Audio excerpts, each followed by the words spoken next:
સ્કંદ ત્રીજો ભાગ ત્રીજો.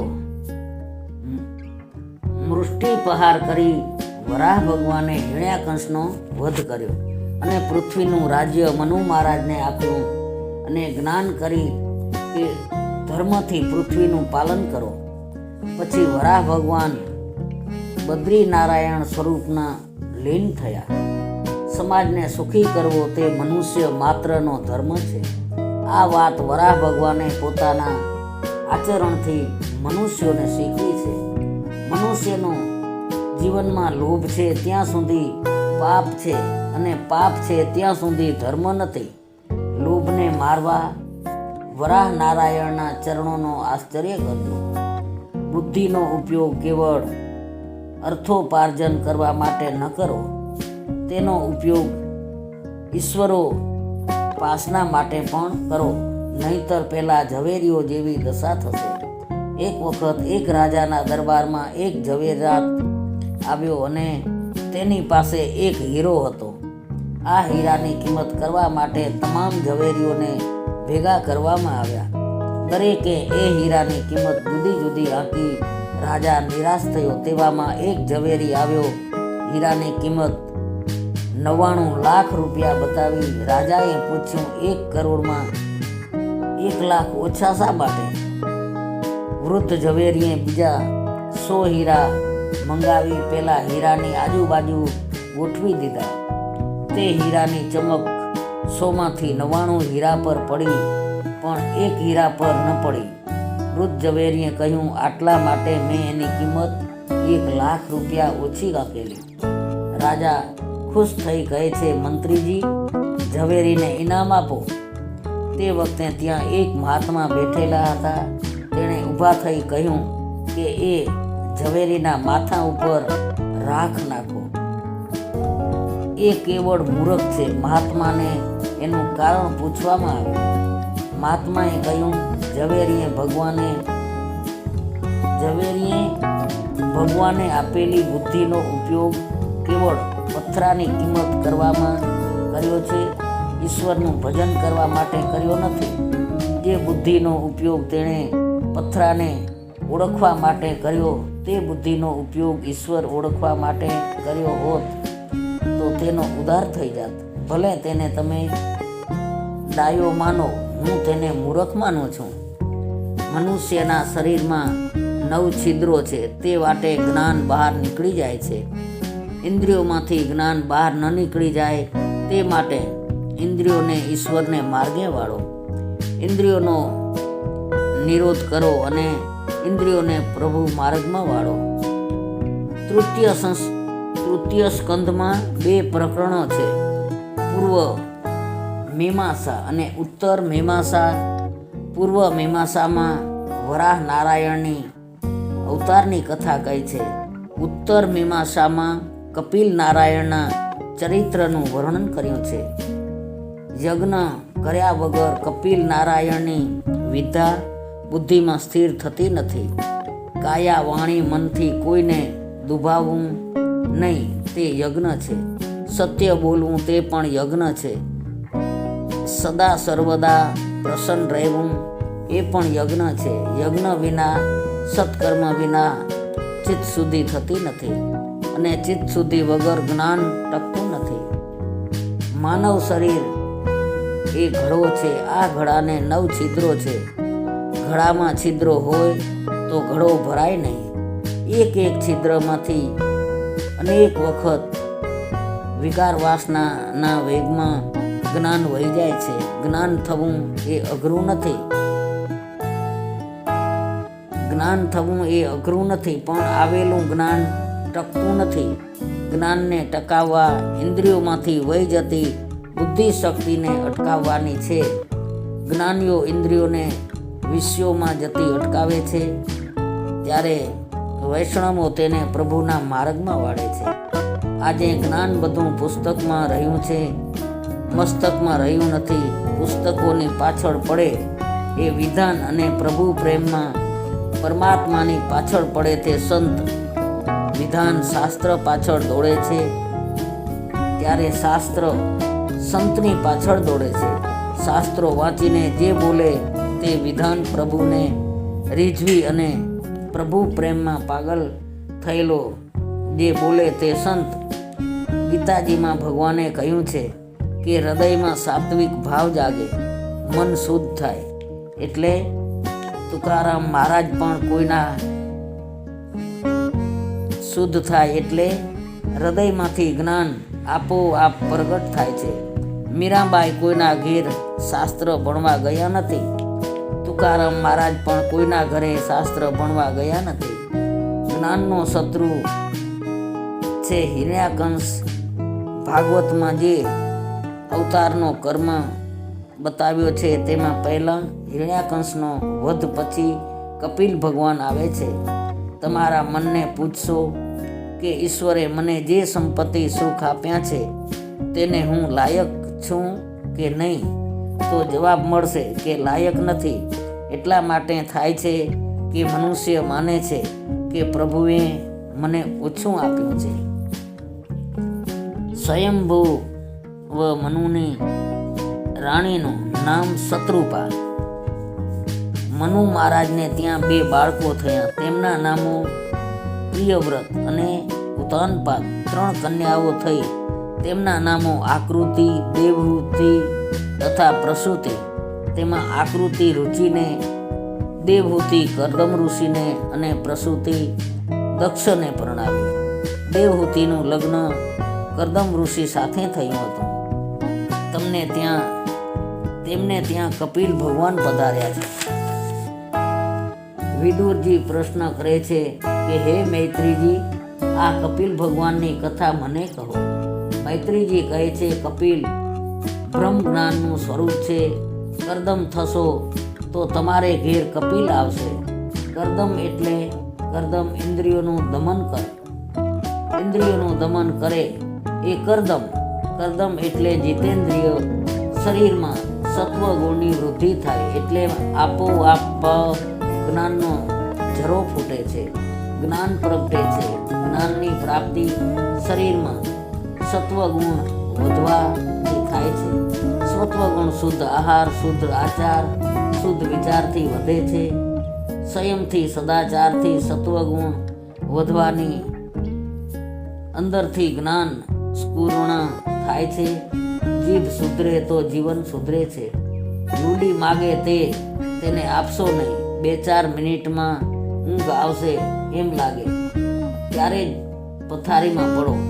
જીતેન્દ્રિય થવા માટે સરસ્વતીના કિનારે રહેવું પડશે. સરસ્વતીનો કિનારો એટલે સત્કર્મનો કિનારો. યમુનાજી ભક્તિનું સ્વરૂપ છે. ગંગા જ્ઞાનનું અને સરસ્વતી સત્કર્મનું સ્વરૂપ છે. લક્ષ્ય વગરનો આદમી સઢ વગરના વહાણ જેવો છે. કર્દમ જીતેન્દ્રિય મહાત્મા છે. તેમણે ખૂબ તપશ્ચર્યા કરી. શરીરમાં હાડકાં જ બાકી રહ્યા છે. કર્દમની તપશ્ચર્યા જોઈ પ્રભુ પ્રસન્ન થયા. આંખમાંથી હર્ષના આંસુ નીકળ્યા. તેનું થયું બિંદુ સરોવર. સિદ્ધપુરની જાત્રા વખતે આ બિંદુ સરોવરમાં સ્નાન કરવું પડે છે. તમે ખૂબ ધ્યાન કરશો તો ભગવાન તમારા ઉપર પ્રસન્ન થશે, તમને દર્શન આપશે. ભગવાનનું ધ્યાન ન થાય તો વાંધો નહીં, પણ સાવધાન રહેજો કે તમારું મન સંસારના વિષયોમાં સ્થિર ન થાય. આંખ રતનનું જતન કરજો. આંખની શક્તિ વેડફી નાખશો નહીં. સંસારનું સૌંદર્ય ક્ષણિક છે. પૈસા વધે એટલે લોકોમાં વિવેક રહેતો નથી. જગતની કોઈ વસ્તુ સુંદર નથી. વિકાર આંખમાં છે એટલે વસ્તુ સુંદર લાગે છે. મનુષ્ય સૌંદર્ય પાછળ પાગલ બને છે. પણ એ જે વ્યક્તિના સૌંદર્ય પાછળ પાગલ બન્યો હોય તેના મોઢા ઉપર બળિયા આવી જાય તો તેનું મોઢું ગમતું નથી. શરીરની સુંદરતા નહીં, હૃદયની સુંદરતા જુઓ. જગત કરતાં પણ જગતનો સર્જનહાર સુંદર છે. લોકો સૌંદર્ય જોવા માટે કાશ્મીર જાય છે, પણ કાશ્મીર બનાવનાર મારો શ્યામ સુંદર કેટલો સુંદર હશે એ તો નિત્ય સુંદર છે તેવું માનજો. ઠાકોરજીના દર્શન કરવાથી આંખ સફળ થાય છે. કરદમ કહે છે, મહારાજ, તમારા દર્શન કરવાથી મારી આંખ સફળ થઈ છે. નાથ, તમને પ્રાપ્ત કરી સંસાર સુખની માંગણી કરે તે મૂર્ખ છે. પણ બ્રહ્માજીએ આજ્ઞા કરી છે, તેથી લગ્ન કરવાની ઈચ્છા થઈ છે. મને પત્ની જોઈતી નથી. મારે ઘરમાં સત્સંગ જોઈએ છે. સ્ત્રી સંગ એ કામરંગ નહીં પણ સત્સંગ છે. ધર્મમાં આચરણ માટે પત્ની છે, એટલે તો પત્નીને ધર્મ પત્ની કહે છે. એકલો પુરુષ કે એકલી સ્ત્રી ધર્મ માર્ગમાં આગળ વધી શકતા નથી. એકલી નાવડી સંસાર સાગર પર પાર કરી શકે જ નહીં. એકલો નાવિક પણ સંસાર સાગર પાર કરી શકે નહીં. સ્ત્રી એ નાવડી અને પુરુષ એ નાવિક છે. એકને બીજાનો સાથ જોઈએ. પુરુષમાં વિવેક હોય છે અને સ્ત્રીમાં સ્નેહ. વિવેક અને સ્નેહ મળશે તો ભક્તિ પ્રગટ થાય છે. પુરુષ એ જ્ઞાન સ્વરૂપ છે. સ્ત્રીનું હૃદય કોમળ હોવાથી તે સમર્પણ કરે છે. સ્ત્રી એ ક્રિયા શક્તિ છે.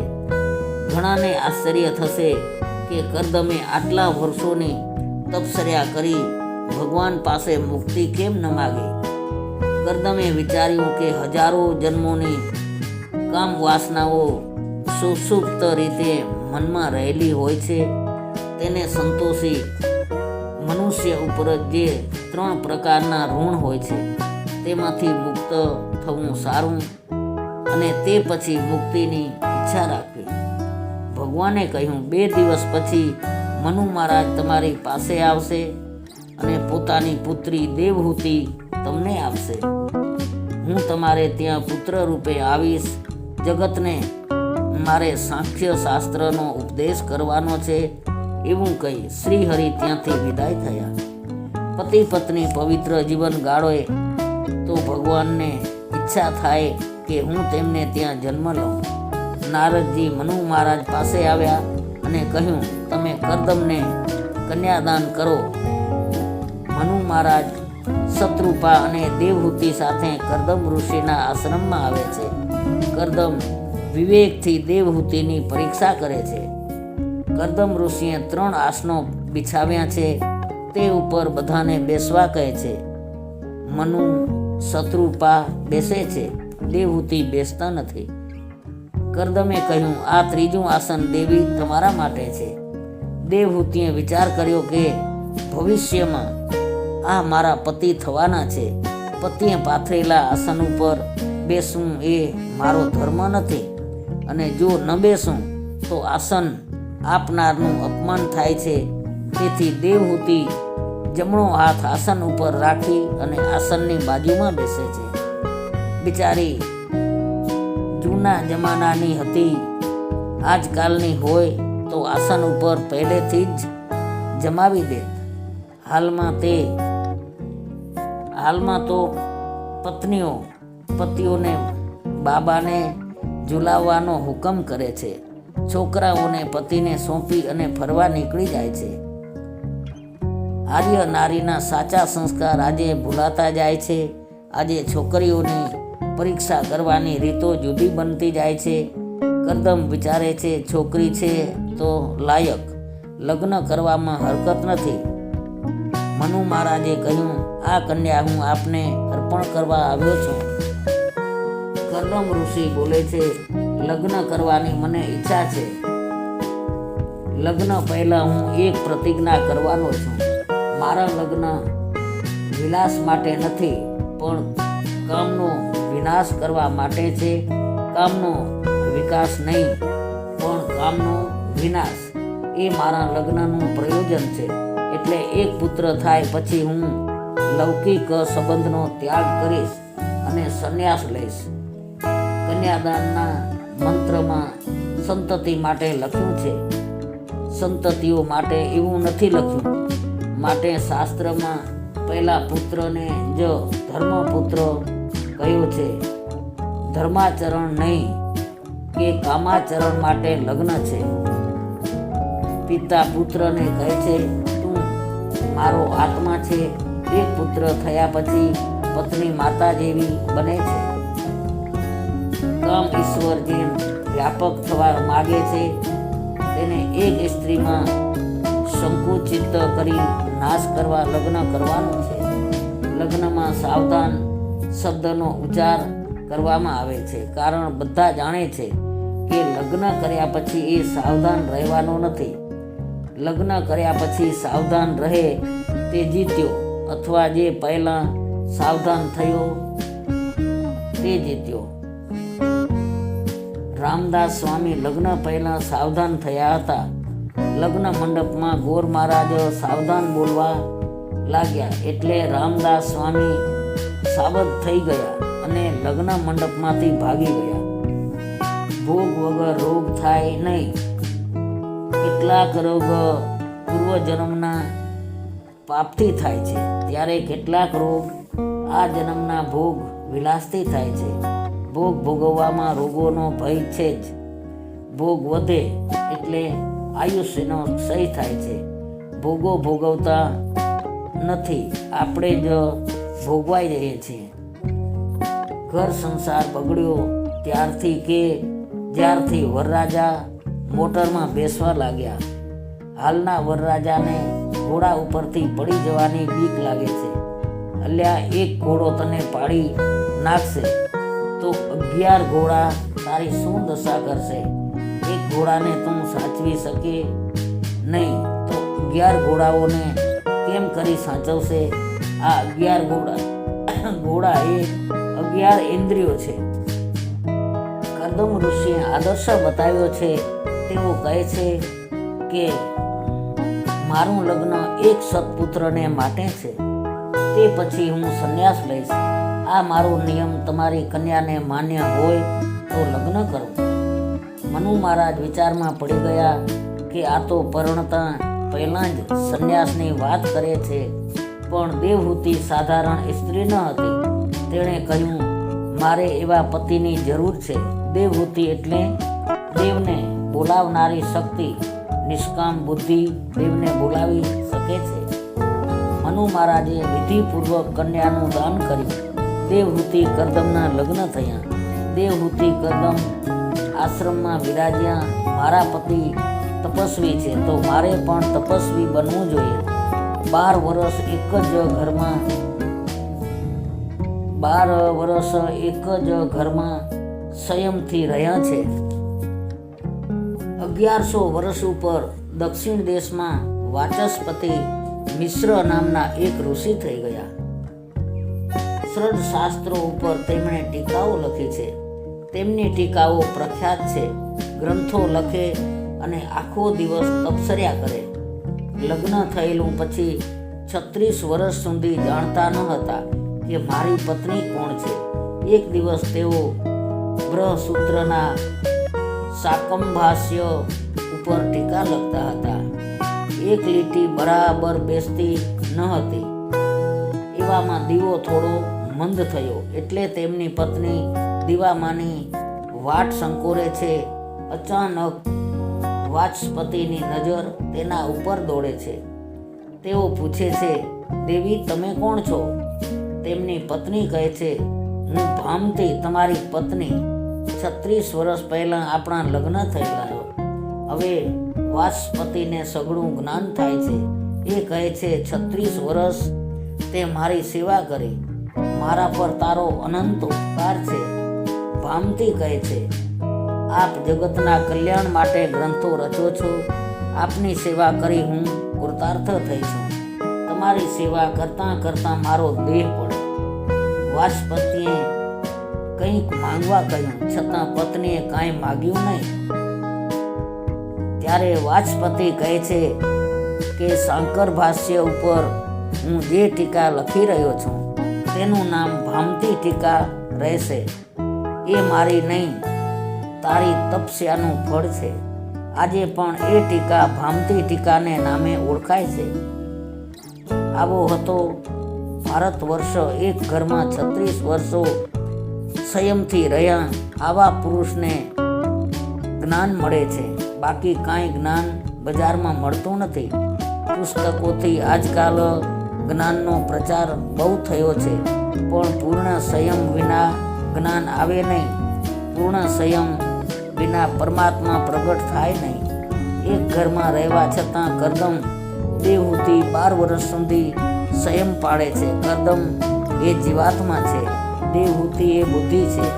એક દિવસ કરદમ ઋષિએ દેવહૂતિને કહ્યું, કાંઈ વરદાન માગો. દેવી, તમે માગશો તે આપવા તૈયાર છું. દેવહૂતિ કહે છે, તમારા જેવા જ્ઞાની પતિ મળ્યા તે જ વરદાન. હું પૂજા કરી એટલું જ માગું છું કે મારું સૌભાગ્ય અખંડ રહે. દેવહૂતિ સરસ્વતીના કિનારે સ્નાન કરવા ગયા. દેવહૂતિએ સ્નાન કર્યું. સંકલ્પથી કરદમ ઋષિએ વિમાન બનાવ્યું. દેવહૂતિ કરદમ વિમાનમાં બેઠા. કથામાં શાંત અને કરુણ રસ પ્રધાન છે. શૃંગાર અને હાસ્ય રસ ગૌણ છે. કથામાં શૃંગાર રસનું વર્ણન કરવાની મહાત્માએ આજ્ઞા આપી નથી. કથા સાંભળ્યા પછી વિષયો પ્રત્યે અરુચિ ન થાય અને ઈશ્વર પ્રત્યે રુચિ ન થાય તો કથા સાંભળી નથી તેમ માનજો. કથા સાંભળ્યા પછી વૈરાગ્ય આવે છે. કરદમ દેવહૂતિને ત્યાં 9 કન્યાઓ થઈ. 9 કન્યાઓનો પિતા થાય તેને ત્યાં કપિલ આવે છે. આ 9 કન્યાઓ એટલે નવધા ભક્તિ, એટલે કે નવધા ભક્તિ વગર જ્ઞાન ન મળે. નવધા ભક્તિ ન આવે ત્યાં સુધી કપિલ એટલે કે જ્ઞાન ન આવે. નવધા ભક્તિ એટલે શ્રવણ, કીર્તન, સમરણ, પાદ સેવન, અર્ચન, વંદન, દાસ્ય, સખ્ય અને આત્મા નિવેદન. નવધા ભક્તિ સિદ્ધ થયા પછી કપિલ ભગવાન આવે છે. ભક્તિ જ જ્ઞાન રૂપે પરિણમે છે. ભક્તિની ઉત્તરાવસ્થા એ જ જ્ઞાન છે. અપરોક્ષ જ્ઞાનની પૂર્વાવસ્થા એ જ ભક્તિ છે. ભક્તિ પછી જ્ઞાન આવે છે. ભક્તિ એ જ્ઞાનની માતા છે. નવધા ભક્તિ જેની સિદ્ધ ન થાય તેને જ્ઞાન મળતું નથી. ભક્તિ દ્વારા જ્ઞાન મળે છે. તત્વદ્રષ્ટિએ છેવટે જ્ઞાન અને ભક્તિમાં અંતર નથી. ભક્તિ પહેલા દાસોહમ અને પછી સોહમ થાય છે. દાસોહમ એટલે હું દાસ છું એવો ભાવ અને સોહમ એટલે હું બ્રહ્મ છું એ જ્ઞાન. કરદમ દેવહૂતિનું 10મું સંતાન તે કપિલ ભગવાન. યોગીઓના અને સાધુઓના આચાર્ય બ્રહ્માદિ દેવો કરદમ ઋષિના આશ્રમમાં આવ્યા. બ્રહ્માજીએ કરદમને કહ્યું, તમારો ગૃહસ્થ આશ્રમ સફળ થયો છે. જગતપતિના પણ પિતા બન્યા છો. તમારો પુત્ર જગતમાં દિવ્ય જ્ઞાનનો ઉપદેશ કરશે. જીવ ભગવાન માટે આતુર છે ત્યારે ભગવાનનો અવતાર થાય છે. કરદમ અને દેવહૂતિની તપશ્ચર્યા અને આતુરતાથી ભગવાન તેમને ત્યાં પુત્ર રૂપે અવતર્યા. યોગીઓ યોગથી બ્રહ્મ દર્શન કરી શકે છે, પણ સંસારી લોકો શુદ્ધ ભક્તિથી ભગવાનને પુત્ર રૂપે પ્રાપ્ત કરી શકે છે અને ભગવાનને રમાડી શકે છે. કપિલ ભગવાનનો જન્મ થયો છે. દેવહૂતિ કહે છે, હવે તમે ગ્રસ્ત આશ્રમનો ત્યાગ કરી શકો છો. ત્યારે કરદમ કહે છે કે આ 9 કન્યાની મને ચિંતા થાય છે. મહાભારતમાં કથા છે. ભીષ્મે પ્રતિજ્ઞા કરી છે કે આવતીકાલે અર્જુનને મારીશ. આ તો ભીષ્મ આચાર્યની પ્રતિજ્ઞા. શ્રી કૃષ્ણને ચિંતા થઈ, આવતીકાલે મારા અર્જુનનું શું થશે. એ અર્જુનને જોવા આવ્યા ત્યારે અર્જુન તો ઘસઘસાટ ઊંઘતો હતો. શ્રી કૃષ્ણ કહે, અરે તું ઊંઘે છે. અર્જુન કહે, કેમ ન ઊંઘું? મારા માટે તમે જાગો છો, પછી મારે શું ચિંતા? મેં મારું કર્તવ્ય કર્યું છે. હવે તમારે તમારું કાર્ય કરવાનું મારું કર્તવ્ય છે. અનન્ય શરણાગતિ મને કોઈ મારશે તો જગતમાં તમારી અપકીર્તિ થશે. જ્યારે કરદમે કહ્યું કે 9 કન્યાઓની મને ચિંતા છે, ત્યારે બ્રહ્મા કહે, તમે ચિંતા શા માટે કરો છો? તમારા ઘરે પ્રભુ પધાર્યા છે. તમે ચિંતા ન કરો, પણ પ્રભુનું ચિંતન કરો. વલ્ભાચાર્યજીએ કહ્યું છે, ચિંતા ન કરવી. વૈષ્ણવનો સેવા સમરણ કરતા તન્મય બને છે, તેની ચિંતા ઠાકોરજીને હોય છે. બ્રહ્મા 9 ઋષિઓને સાથે લાવેલા એક ઋષિને એક કન્યા આપી. અત્રિને અનસૂયા આપી, વશિષ્ઠને અરુંધતી આપી વગેરે. કરદમ ઋષિએ વિચાર કર્યો કે માથે બોજો હતો તે ઉતરી ગયો. પછી કરદમ કપિલ પાસે આવ્યા, કહે કે મારે હવે સંન્યાસ લેવો છે. પરમાત્માના દર્શન માટે સર્વ સુખનો ત્યાગ, કામ્ય કર્મ સંન્યાસ, એનું નામ સંન્યાસ. કેવળ ઈશ્વર માટે જીવે તે સંન્યાસી. કપિલે કહ્યું, આપની ઈચ્છા સુંદર છે. સંન્યાસ લીધા પછી કોઈ પ્રકારની ચિંતા કરશો નહીં. 2 પ્રકારની મુક્તિ છે. એક કેવલ્ય મુક્તિ. કેવલ્ય મુક્તિમાં જીવ ઈશ્વરમાં લીન થાય છે, જીવ ઈશ્વર એક બને છે. બીજી ભાગવતી મુક્તિ. ભાગવતી મુક્તિમાં જીવ ઈશ્વર સાથે પ્રેમથી એક થાય છે, પણ તેમાં થોડું દૈત્ય રાખી નિત્ય લીલા, નિત્ય સેવામાં તે દાખલ થાય છે. કરદમ ઋષિએ સંન્યાસ લીધો. પરમાત્મા માટે સંસારના સર્વ સુખનો ત્યાગ એ જ સંન્યાસ. સંન્યાસ ત્યાગ વગર સંન્યાસ દીપે નહીં. સંન્યાસની વિધિ જોતા પણ વૈરાગ્ય આવે છે. સંન્યાસની ક્રિયામાં વિરજા હોમ કરવો પડે છે. દેવ, બ્રાહ્મણ, સૂર્ય, અગ્નિ આ બધાની સમક્ષ વિરજા હોમ કરવો પડે છે. પછી નદીમાં સ્નાન કરી લંગોટી પણ ફેંકી દઈ નગ્ન અવસ્થામાં બહાર આવવું પડે છે. આદિ નારાયણનું ચિંતન કરતા કરતા કરદમ ઋષિએ ભાગવતી મુક્તિ મળી. હવે કપિલ ગીતાનો આરંભ થાય છે. આ અતિ દિવ્ય પ્રસંગ છે. દીકરો ઉપદેશ આપે છે. ભાગવતનું આ અગત્યનું પ્રકરણ છે. તેના 9 અધ્યાય છે. કપિલ ગીતાનો પ્રારંભ 25મા અધ્યાયથી છે. તેમાં સાંખ્ય શાસ્ત્રનો ઉપદેશ છે. 3 અયોધ્યામાં પહેલા વેદાંતનું જ્ઞાન કહ્યું છે. ઉપદેશ છે 3 અધ્યાયોમાં પહેલા વેદાંતનું જ્ઞાન કહ્યું છે. ત્યારબાદ ભક્તિનું વર્ણન કરેલું છે. તે પછી સંસાર ચક્રનું વર્ણન આવે છે. દેવહૂતિના મનમાં કેટલાક પ્રશ્નો છે, તેનો જવાબ જડતો નથી. તેવે વખતે તેને યાદ આવે છે કે ઋષિઓએ કહેલું કે આ બાળક માતાનો ઉદ્ધાર કરવા આવ્યો છે. એટલે દેવહૂતિ કપિલ ભગવાન પાસે આવ્યા. કહે, આપ આજ્ઞા કરો તો પ્રશ્ન પૂછવાની ઈચ્છા છે. માતા દેવહૂતિ કપિલ દેવમાં પુત્ર બુદ્ધિમાં નહીં, પણ ગુરુ બુદ્ધિ સ્થાપી અને પોતાના ઉદ્ધારના ઉપાયના પ્રશ્નો પૂછે છે. કપિલ કહે છે, માં, સંકોચ ન રાખો. તમારે જે પૂછવું હોય તે પૂછો. માં દેવહૂતિએ આરંભમાં શરણાગતિ લીધી છે. ઈશ્વરની શરણાગતિ લીધા સિવાય જીવનો ઉદ્ધાર થતો નથી. ગીતામાં અર્જુને પણ પ્રથમ શરણાગતિ લીધી કે હું તમારો શિષ્ય છું, તમે કહેશો તે કરીશ. દેવહૂતિએ પ્રશ્ન કર્યો, જગતમાં સાચું સુખ ક્યાં છે? સાચો આનંદ ક્યાં છે? જે આનંદનો વિનાશ ન થાય તેવો નિત્ય આનંદ મને બતાવો. ઇન્દ્રિયોના લાડ ઘણા કર્યા, પણ મનને શાંતિ નથી. સમય જાય એટલે ખબર પડે છે કે વિષયોના આનંદમાં સાર નથી. ઇન્દ્રિયો માગે તે વિષયો ઇન્દ્રિયોને આપ્યા છતાં તૃપ્તિ થતી નથી.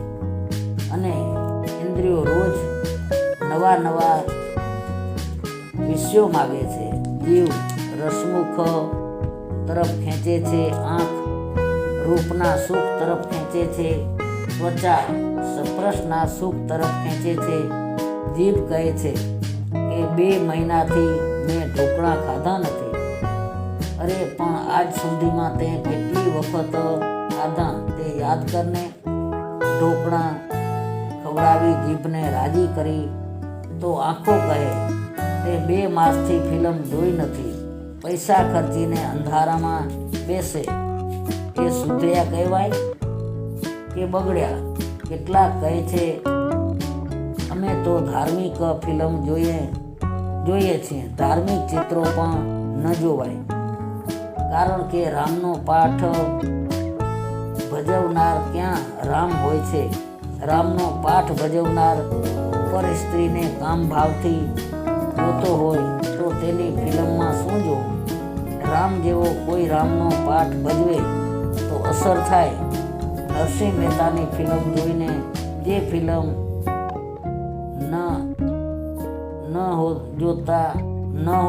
જોતા હોવા એવા ભક્તો ફિલ્મ જોતા થયા, પણ ફિલ્મો જોનારો કોઈ નરસિંહ મહેતો થયો હોય તો દેખાડો. તમે કહેશો કે હું કડક બોલું છું, પણ હું જે જોઉં છું તે કહું છું. વિલાસમાં ચિત્રો જોવાથી જીવન બહુ બગડે છે. શંકર સ્વામીએ એક જ જગ્યાએ આ ઇન્દ્રિયોને ચોર કહે છે. ઇન્દ્રિયો ચોર કરતાં પણ બુરી છે. ચોર જેના આધારે હોય ત્યાં ચોરી કરતો નથી. ચોર જેના ઘરમાં રહેતો હોય તેને ત્યાં ચોરી કરતો નથી. ત્યારે ઇન્દ્રિયો તો પોતાના પતિ આત્માને જ છેતરે છે, તેને ત્યાંથી ચોરી કરે છે. આથી દેવહૂતિ પુત્રને કહે છે કે આ ચોરરૂપી ઇન્દ્રિયોથી હવે મને કંટાળો આવ્યો છે. જગતમાં સાચું સુખ, સાચો આનંદ ક્યાં છે તે મને બતાવો, અને તે આનંદ મેળવવાનું સાધન શું છે તે બતાવો. કપિલ ભગવાને આનંદ થયો તે બોલ્યા, માં, આનંદ એ તો આત્માનું સ્વરૂપ છે. અજ્ઞાનથી જીવ જળ વસ્તુમાં આનંદ શોધે છે, પણ આનંદ જળ વસ્તુમાં રહી શકે નહીં. સંસારના વિષયો સુખ આપે છે પણ આનંદ આપતા નથી, અને જે સુખ આપે છે તે તેમને દુઃખ પણ આપે છે.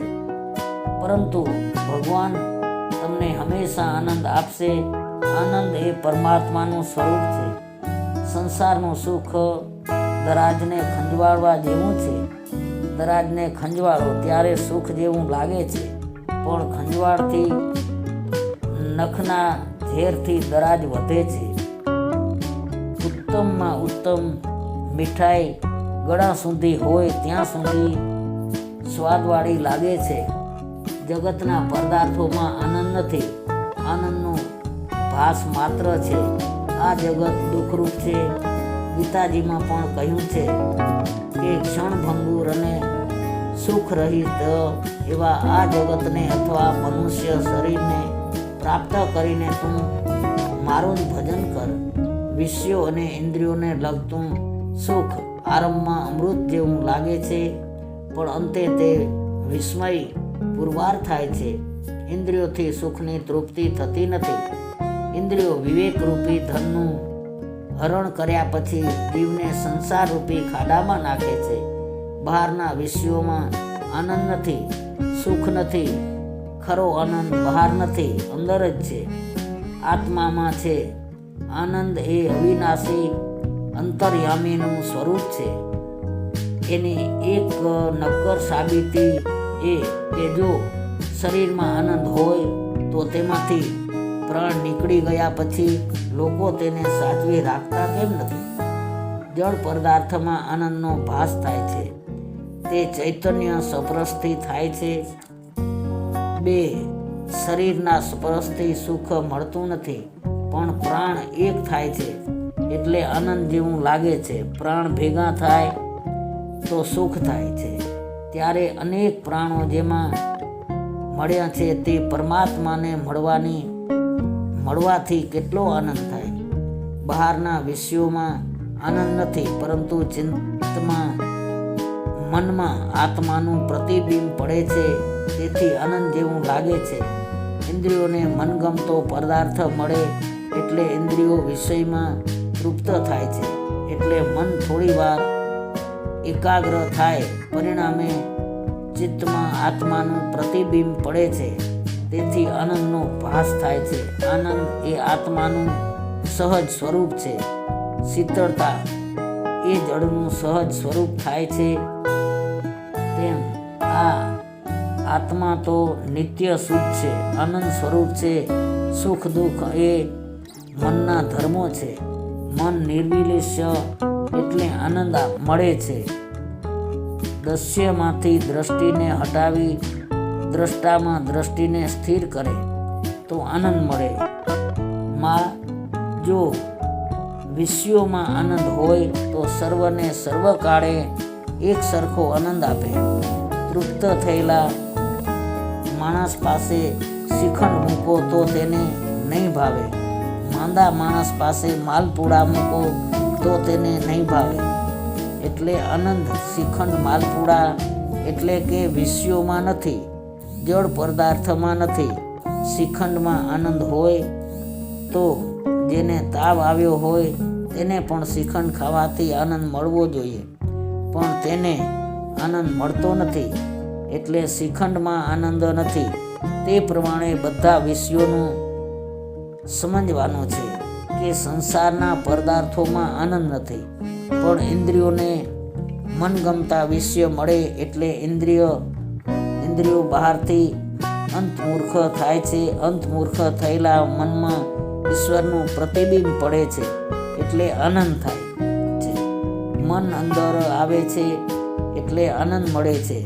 તે મન બહાર જાય છે એટલે આનંદ ઉડી જાય છે. કલ્પના કરો કે શેઠ શ્રીખંડ પૂરી જમવા બેઠો છે. ત્યાં મુંબઈની પેઢીમાંથી તાર આવે છે કે પેઢી ડૂબી ગઈ છે. એ જ શ્રીખંડ તરત જ ઝેર જેવો બની જાય છે. એ શ્રીખંડ હવે મોંમાં જતો નથી. સંસારના જળ પદાર્થમાં આનંદ નથી. આનંદ જ્યારે મળે છે ત્યારે તે ચેતન પરમાત્માના સંબંધથી જ મળે છે. જીવ કપટી છે, પરમાત્મા ભોળા છે. જીવ ઉપેક્ષા કરે છે તો પણ તેના અપરાધની પરમાત્મા ક્ષમા કરે છે. આનંદ એ બ્રહ્મ સ્વરૂપ છે. જીવાત્મા પણ આનંદરૂપ છે. જીવ અજ્ઞાનથી આનંદને બહાર શોધવા જાય છે. બહારનો આનંદ વધારે ટકતો નથી. સુખ દુઃખ એ મનના ધર્મ છે. જન્મ મરણ એ શરીરના ધર્મ છે. ભૂખ અને તરસ એ પ્રાણનો ધર્મ છે. સુખ દુઃખ મનને થાય એટલે આત્મા કલ્પે છે કે મને દુઃખ થાય છે. મનને થયેલા સુખ દુઃખના આરોપ અજ્ઞાનથી આત્મા પોતાનામાં કરે છે. આત્મા તો સ્ફટિક જેવો શુદ્ધ નિર્મળ છે. તેમાં વિષયોનું પ્રતિબિંબ પડવાથી મનને લીધે આત્મા માને છે કે મને દુઃખ થયું. સ્ફટિક મણી પાછળ જેવા રંગનું ફૂલ રાખશો તો તેનો તેવો રંગ દેખાશે, પણ તે રંગ સ્ફટિક મણીનો નથી પણ ફૂલનો છે. જળમાં ચંદ્રમાનું પ્રતિબિંબ પડે છે ત્યારે જળના હલનચલનને કારણે તે પ્રતિબિંબ ચાલતું દેખાય છે અથવા કંપિત દેખાય છે, પણ ચંદ્રમાને તે પ્રમાણે થતું નથી. તેમ દેહાદિના ધર્મો પોતાનામાં નહીં હોવા છતાં જીવાત્મા તે પોતાનામાં કલ્પી લે છે. બાકી જીવાત્મા નિર્લેપ છે. જીવાત્મામાં જણાતા દેહાદિના ધર્મો નિષ્કામ ભાગવત ધર્મનું અનુસરણ કરવાથી ભગવાનની કૃપાથી અને તે દ્વારા થયેલા ભગવાન પરના ભક્તિ યોગથી ધીમે ધીમે દૂર થાય છે. જે ભક્તિ નિષ્ઠ થાય છે તે સમસ્ત લોકમાં પરમાત્માને વ્યાપેલો જુએ છે. સંસારના વિષયોમાંથી સર્વ પ્રકારે હટી ગયેલું મન ઈશ્વરમાં લીન થાય છે. મન નિર્વિષય બને છે ત્યારે આનંદરૂપ થાય છે. જીવ જેવો કોઈ લુચ્ચો નથી અને ઈશ્વર જેવો કોઈ ભોળો નથી. બીજાને માટે કરવું પડે છે તો ત્રાસ થાય છે, પણ પોતાના સગા માટે કરવું પડે તો આનંદ થાય છે. રાત્રે 11 વાગ્યે કોઈ મહારાજ બહાર ગામથી આવશે તો મન કહેશે કે આ લપ ક્યાંથી આવી, પણ જો રાત્રે 12 વાગ્યે પિયરથી કોઈ ભાઈ આવે અને કહે કે નાસ્તો કરીને આવ્યો છું, ભૂખ નથી, તો પણ તેને શીરો પૂરી કરી જમાડશે. આ બધો મનનો ખેલ છે. મન બહુ લુચ્ચું છે. મારું અને તમારું એ મનના ઊભા કરેલા ખેલ ખરેખર મન એ જ બંધન અને મોક્ષના કારણરૂપ છે. આ જીવના બંધન અને મોક્ષનું કારણ મનને જ માનવામાં આવ્યું છે. મન જો વિષયોમાં આસક્ત થાય તો તે બંધનનું કારણ બને છે, અને એ જ મન જો પરમાત્મામાં આસક્ત થઈ જાય તો તે મોક્ષનું કારણ બની જાય છે. ભગવાન શરીર જોતા નથી, ઘર જોતા નથી, ભગવાન કાળજું જુએ છે. મન મોટું હોય તો ભગવાન આવે છે. મનમાં રહેલી અહંતા, મમતા, પારકો, મારો જ મનને દુઃખી કરે છે, અને તે મનના ધર્મો આત્મા સ્વરૂપમાં ભાસે છે. તેથી આત્મા પોતાને સુખી દુઃખી માને છે, પરંતુ વાસ્તવિક આત્મા તો આનંદરૂપ છે. પાપ કરવાની કોઈને પ્રેરણા કરવી પડતી નથી, ત્યારે પુણ્ય કરવાની પ્રેરણા કરવી પડે છે, કારણ કે મન અધોગામી છે. મનુષ્યનું મન પાણી જેમ ઢાળ તરફ વહે છે, જળની જેમ મન પણ અધોગામી એટલે નીચે જવાવાળા સ્વભાવનું છે. મનનો સ્વભાવ એવો છે કે ઊંચે ચડતું નથી, નીચે જ જાય છે. પણ આ મનને ઉપર ચડાવવાનું છે, પરમાત્માના ચરણ સુધી લઈ જવાનું છે. પાણીને યંત્રનો સંગ થાય તો પાણી ઊંચે ચડે છે, તેમ મંત્રના સંગથી મન ઊંચે ચડે છે. મનને મંત્રનો રંગ આપો, મનને મંત્રનો સંગ થાય તો અધોગતિ મન ઉર્ધ્વગામી બનશે. જેણે પોતાનું મન સુધાર્યું તે બીજાને સુધારી શકે છે. મનને સુધારવા બીજું સાધન નથી. મનને ઉલટું કરવાથી થશે નમ. નમ એટલે નમન, નમ્રતા, દીનતા. નમ અને નામ મનને સુધારશે. માટે મનને સ્થિર કરવા નામ જપની આવશ્યકતા છે. જપથી મનની મલિનતા અને ચંચળતા દૂર થાય છે. માટે કોઈ મંત્રનો જાપ કરો. સંસારના વિષયોના રંગથી બગડેલું મન ઈશ્વરનું ધ્યાન કરવાથી સુધરે છે. સર્વના અંતરમાં પરમાત્મા રહેલા છે, તેમ છતાં તે સર્વના દુઃખ દૂર કરતા નથી. તેમ અંદર બિરાજી રહેલા ચૈતન્ય રૂપ પરમાત્મા મન બુદ્ધિને પ્રકાશ આપે છે. ભગવાનનું સ્વરૂપ એવું તેજોમય છે કે આપણા જેવા સાધારણ જીવો તે જોઈ શકે નહીં. ભગવાનનું સગુણ સ્વરૂપ તેજોમય હોવાથી જોઈ શકાતું નથી. તેથી આપણા જેવા માટે તો ભગવાનનું નામ સ્વરૂપ, મંત્ર સ્વરૂપ ઇષ્ટ છે. ભગવાન ભલે પોતાના સ્વરૂપને છુપાવી શકે, પણ નામને છુપાવી શકતા નથી. સ્વરૂપ પ્રગટ છે, માટે પરમાત્માના કોઈ નામનો દઢ આશ્ચર્ય કરો. મન લૌકિક વાસનાથી બગડ્યું છે, તે લૌકિક વાસના જાગે તો સુધરશે. કાંટાથી કાંટો નીકળે તેમ વાસનાનો નાશ વાસનાથી જ કરવો પડે છે. લૌકિક વાસના અલૌકિક વાસનાથી જ નીકળે છે. અસદ વાસનાનો વિનાશ સદવાસનાથી જ થાય છે. મારે જન્મ મરણ ફેરામાંથી મુક્ત થવું છે. મારે ગોલોક ધામમાં જવું છે. મારે આ જન્મમાં પરમાત્માના દર્શન કરવા છે. આવી ભાવના રાખો તો લૌકિક વાસનામાં ફસાયેલું મન સુધરશે. ફિલ્મ જોવાથી વાસના કાઢવી હોય તો પરીક્ષામાં પહેલે નંબર પાસ થવાની ઈચ્છા રાખવી. એવી ઈચ્છાથી પુસ્તક એવી ઈચ્છાથી પુસ્તક સંગ લાગશે. પુસ્તક સંગથી ફિલ્મ જોવાની ઈચ્છા છૂટી જશે. વેરથી વેર નથી સમતું, પણ પ્રેમથી વેર સમે છે. તે આ જ પ્રમાણે એક રાજાને ત્યાં એક બકરો હતો. રાજાએ જાહેર કર્યું કે આ બકરાને પેટ ભરીને જંગલમાંથી કોઈ ચરાવી આવશે તેને હું મારું અડધું રાજ્ય આપીશ. જાહેરાત સાંભળી તરત જ એક મનુષ્ય રાજા પાસે આવ્યો. બકરાને પેટ ભરીને ચરાવવાનું એમાં શું મોટી વાત છે, એમ કહી રાજા પાસેથી તે બકરાને ચરાવવા લઈ ગયો. તેણે આખો દિવસ સુંદર સુંદર ઘાસ બકરાને ખવડાવ્યો. પછી સાંજના તે મનુષ્ય બકરાને રાજા પાસે લાવ્યો. રાજાએ થોડું લીલું ઘાસ બકરા પાસે મૂક્યું છે. બકરો ઘાસ ખાવા લાગ્યો. રાજાએ પેલા મનુષ્યને કહ્યું કે તે ક્યાં પેટ ભરીને ખવડાવ્યું છે? પેટ ભરીને ખવડાવ્યું હોત તો તે ઘાસ ખાત જ નહીં. ઘણા માણસોએ પ્રયત્ન કરી જોયા, બકરાને ખૂબ ખવડાવીને લાવે, પણ બકરાને ઘાસ નાખે કે બકરો તે ખાવા ધસે છે. એક સત્સંગીને લાગ્યું કે રાજાની આ જાહેરાત પાછળ જરૂર કંઈક રહસ્ય છે. હું યુક્તિથી કામ લઈશ. તે બકરાને ચરાવવા લઈ ગયો.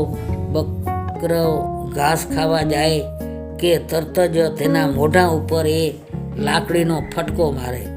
બકરાએ જેટલી વખત ઘાસ ખાવાનો પ્રયત્ન કર્યો તેટલી વખત લાકડીના ફટકા મોઢા ઉપર પડ્યા. અંતે બકરાને ઠસી ગયું કે ઘાસમાં મુખ નાખીશ તો મને માર પડશે. સાંજના સત્સંગી બકરાને લઈ રાજા પાસે આવ્યો. રાજાએ બકરાને ઘાસ ખાવા નાખ્યું, પણ બકરાએ ઘાસ તરફ જોયું સુદ્ધા નહીં. તેને બીક હતી કે ઘાસ ખાવા જઈશ તો માર પડશે. એ બકરો તે આપણું મન, બકરાને ઘાસ ચરાવવા લઈ જનારો જીવાત્મા, રાજા એ પરમાત્મા. મનને મારો, તેના ઉપર અંકુશ રાખો. મનને વિવેકરૂપી લાકડી રોજ મારો. મન અહંતા મમતાથી ભરેલું છે. મન માગે ત્યારે મનને વિવેકરૂપી લાકડી મારજો તો તે વશ થશે. રામદાસ સ્વામીએ મનને બોધ આપ્યો છે. દઢ વૈરાગ્ય, ત્રિવ ભક્તિ અને યમ નિયમાદિના અભ્યાસથી ચિત્ત વશ થાય અને સ્થિર થાય છે. એટલે છેવટે પ્રકૃતિ ધીમે ધીમે અદસ્ય થાય છે. સંસાર ઉપર વૈરાગ્ય લાવવા માટે જન્મ, મૃત્યુ, જરા, વ્યાધિના દુઃખનો વિચાર એ જ એક ઉપાય છે.